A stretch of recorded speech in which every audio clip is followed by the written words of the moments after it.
Letty B. Cowman wrote one of the greatest devotionals ever written, and it's called Streams in the Desert. Streams in the Desert was one of those kinds of devotionals. And if you don't know what a devotional is, it's basically a daily encouragement that uses the scriptures to help followers of Christ, walk the walk. And so she would use a scripture or story or something that happened to them of how God, helped them through the problem and through the struggle. And she would just really encourage people. So her devotional came from a point of view of having traveled the world. Her and her husband were missionaries, and just all the ups and downs that they went through. And she would often use her personal struggles to talk about life. And in this case, she uses this mundane, simple story of tending her own garden. Now, think about yourself this way. We're going through this season right now, and we're getting through it by the grace of God. But maybe you're watching this and you feel like you have withered under this season. You feel lesser. You feel kind of undone by this season. You feel like maybe your spiritual head has been bowed in a sense, and that there's nothing to look forward to, and that you wonder, will I ever resurrect again, so to speak? Will I ever come back, to my strength, to my passions, to the things that are worth living in life? And this is what this is about today. Just for the next few minutes, I want to share this with you. But she tells a story of how that the day had closed while she was, finishing her garden work. And she says, the plants in my garden were beaten down before the pelting storm. So this big storm came, and imagine the plants kind of getting beat down by the water and the wind.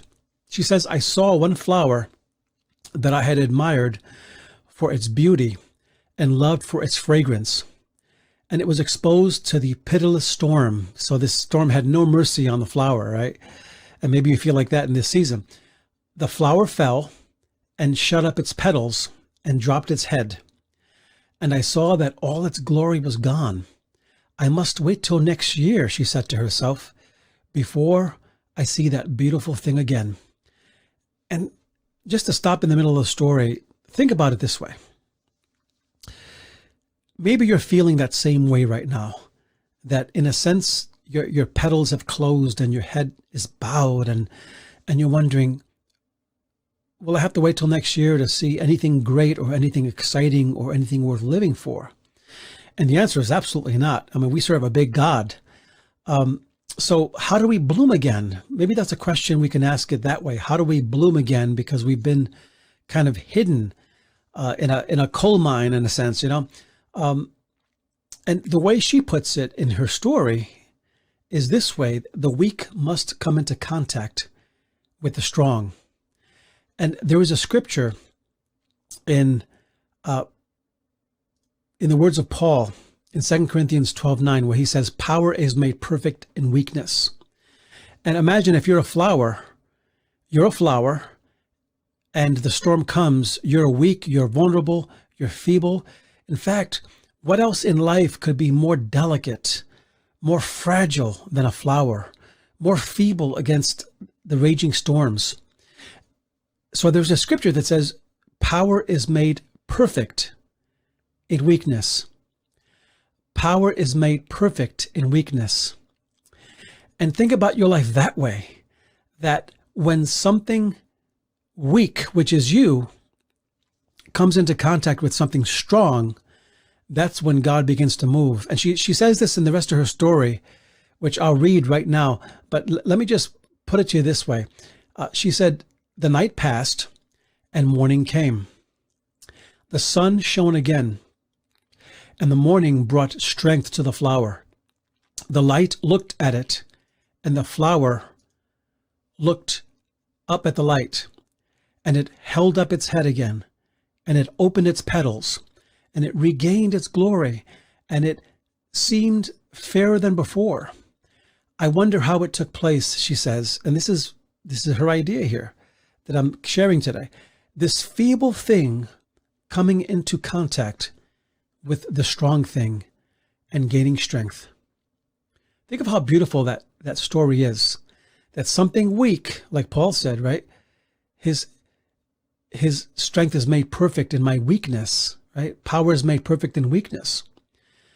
And think of his story and how that he was talking about his own life, that the only time he experienced the strength of God is when he was weak. There's a beautiful hymn that goes with this. Just a closer walk with thee. I am weak, but thou art strong. Jesus, keep me from all wrong. I'll be satisfied as long as I walk. Let me walk close to thee. So I'm weak, but he's strong. Maybe I feel feeble in this season, but he is strong. And there's a promise found in the book of Hosea that goes something like this. It says, they shall again live beneath my shadow. They shall flourish as a garden. They shall blossom like the vine. Their fragrance shall be like the wine of Lebanon. And that's a promise of God to his people who were molting under the difficult conditions of their choices. They had made terrible choices, and God was just allowing them to live out the consequences of their choices. And so they were kind of like disintegrating under these choices. And God says, but you know what? There's a promise. You're going through this, but I love you and you're going to get through it. And so let's grab onto that promise for ourselves that maybe God is telling us today. He's telling us, I want you to believe again. I want you to trust me again. I want you to know that your head that may have been bowed for this season is going to be raised up again. If you like this podcast, please subscribe and share it with a friend.